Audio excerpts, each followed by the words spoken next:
So I've never really added it all up before, like the real number. Everything from the land down to the last bag of chicken feed. And I can't lie, part of me kind of scared to do this. But today, we're doing it. Every dollar, no fluff. Let's see if this whole thing was actually worth it. If you're new here, my name is Mundo. And about 4 years ago, I left everything behind to come build a homestead out here in rural Mexico. No blueprints, no big budget, just figure it out as you go. Lately, I've been getting asked a lot, how much does something like this cost? So we're gonna walk the whole property, section by section, and I'm gonna be putting a dollar amount on everything. And at the end, we'll add it all up. Let's get started.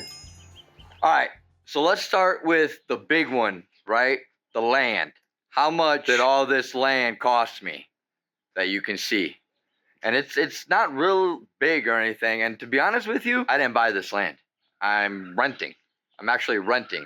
I'm fortunate enough, and maybe because we're in Mexico, I don't know, but I'm fortunate enough that my landlord allows me to have chickens. He won't let me dig up the grass or anything like that to build the garden. So we have to resort to our raised beds and vertical gardens, which technically means we're spending a little bit more to just be able to build a garden, right? But unfortunately, that's the price that comes with renting. We still got a little bit to go, you know, probably another year or two before, because we want to be able to pay cash for everything.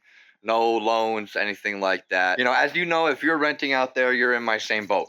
How do you do this? Well, you have to resort to building your raised beds.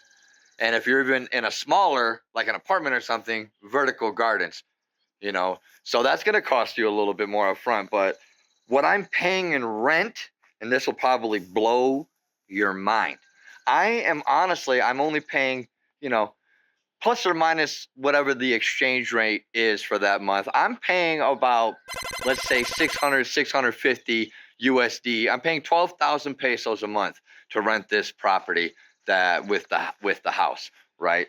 And that comes to about, you know, 600, 650, give or take a few, depending on exchange rate. I'm probably, honestly, even less than a quarter acre. This is not even a quarter acre property here. But you can see we got chickens, you know, we got garden, we got the raised beds. On the plus side with that, right now, I don't have property taxes. I don't have notary fees, closing fees, all that kind of stuff. We will in the future. When we get to the point we can buy our land and start building our house, we're going to have all those fees later. And at the end of the day, technically, when we get to that point, it'll kind of be like we're starting over. But again, the bright side is that I already got systems. I already know the systems I want in place. I know exactly what I'll be starting with when we get more land and we can expand more. So technically that we're renting, that portion comes out a lot cheaper than if you would, you know, have to buy your land, buy your house, build your house, whatever the case may be. We will get to that point. So right now, in my sense, it's pretty cheap. I mean, 600 bucks for a house and a yard, you ain't getting that in the States. We know that, right? But you can get yourself a pretty nice house with a nice yard, even renting, for pretty cheap in Mexico still. And now what's really cool, and this actually already came on, this is a pomegranate tree. This was already here on the property.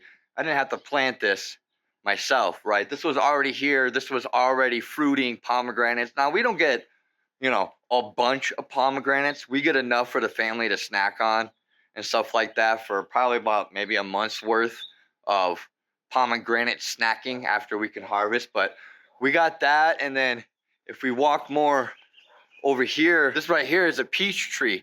And last year we only got like 3 peaches on it. And I could probably do, it probably needs some work, but I mean, again, I didn't plant this. This is part of the property, you know, so whatever it grows, now we snack on that. That brings us to our next topic, all our structures and our builds that we have throughout our property.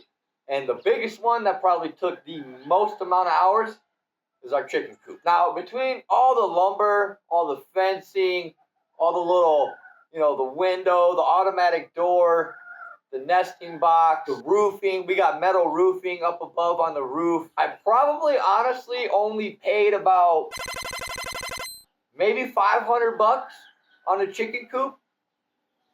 total and everything. And I've seen coops the size of mine online for thousands of dollars. Yeah, you could go out, spend a little bit of money, get yourself a prefab coop. That's pretty much all you got to do is slap walls together. That's more money. You got less time, more money. So you kind of got to weigh your pros and cons. I am the type of person that I want to be able to build anything I possibly can myself, using what I have, and I like to DIY it.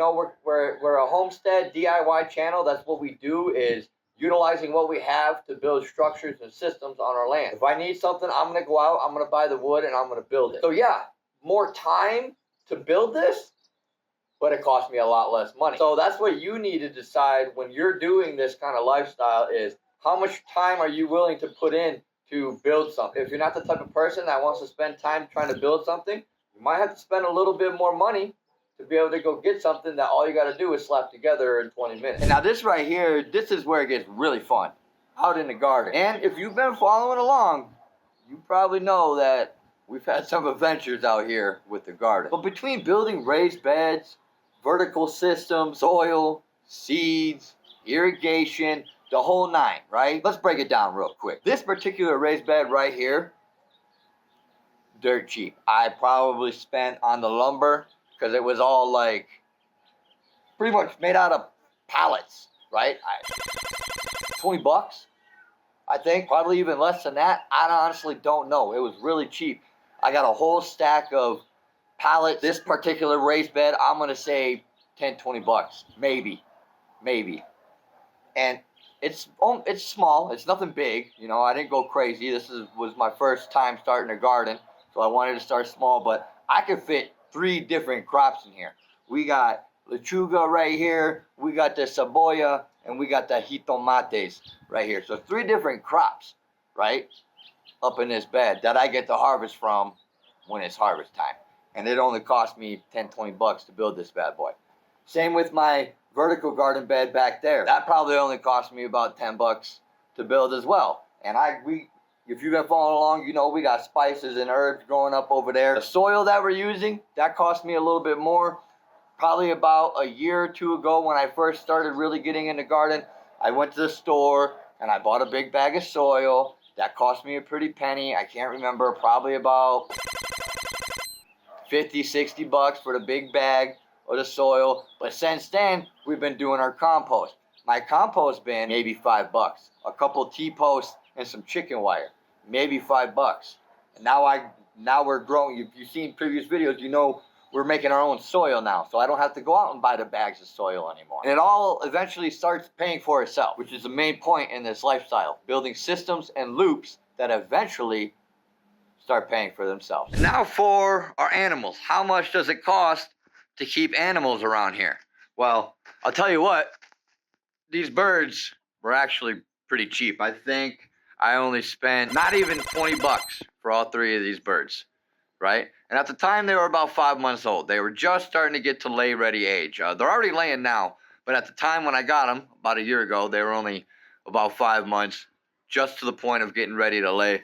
But I went down the road to local farmer, and he gave me these 3 birds for like 400 pesos, 20 bucks, so pretty cheap. But as far as their food, to be honest, that's pretty cheap here too. I think I buy a bag of special quality food strictly for laying hens, and I buy that online because our feed store here, they don't have like a special quality feed for laying hens. They just have your basic feed for, chicken. But I want good feed, good supplements for these girls so we can get good quality eggs.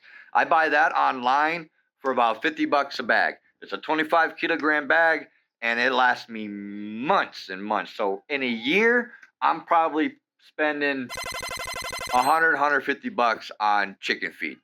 I don't think that's too bad. But they also get other things. They get scraps from, the food that we cook. They stuff, bugs and stuff in the runs. Heck, they had a mouse. They had a dead mouse in here the other day. A mouse got in, and they swapped that thing right up.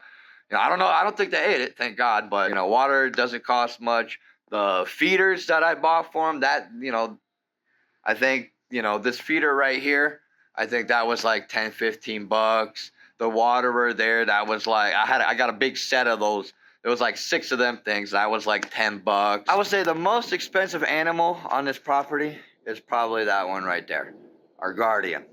And he looks like he's doing a good job of guarding the property right now, taking a little snooze. Looks like a fly was bothering him. That guy right there probably costs the most. Between his food, I'm probably spending, close to, probably close to $100 a month for him on food. Because I want him to have nice food as well, since he's a guardian. He's got to be in tip-top shape, But food for him, I'm probably spending about $100 on him for food. But as far as the chickens here, and those are the only animals we have, the dog and the chickens. I highly doubt the landlord's gonna let me get goats. He was nice enough to let me get chickens. But that's neither here nor there. So honestly, and all in all, I'm small. This is my first year actually homesteading, so I started really small. And I started with what my landlord would let me start with and what my property would allow me to start with. But I say all that to say, right now, pretty cheap. When we go out and buy land, whether here or back in the U.S., obviously that's going to cost a lot more. It's going to cost a lot more in the U.S. than it would be buying land here. Yeah, to be honest with you, land prices in Mexico, they're going up. Mexico is not as cheap as what it used to be, and it's not as cheap as what people think anymore. And I'm sure some of you are probably doing all the math in your head right now, like, bro, you could have just bought some eggs. Yeah, I could have, but then you wouldn't have the entertainment, my friend. It's a lifestyle. It's not a business, at least not right now. Maybe we'll get to that point one day, right? I'm not homesteading to make money. I'm homesteading so that I can grow what I want to grow and know exactly where my food is coming from. Because we all know the kind of stuff that they're selling out in the stores.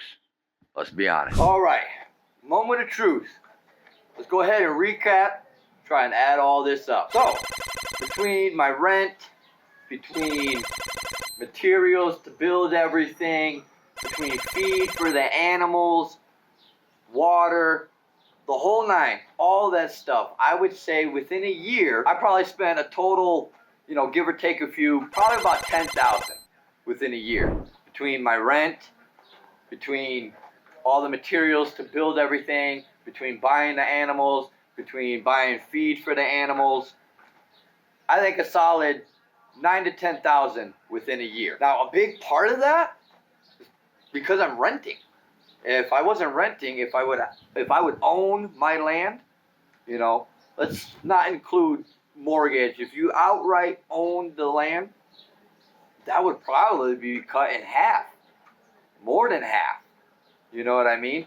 So for me, in my case, my yearly expense is mainly my rent. Thank y'all for tuning into the channel, and thank y'all for watching another video here on Mundo's Homestead Adventures. I'll see y'all next week. Peace.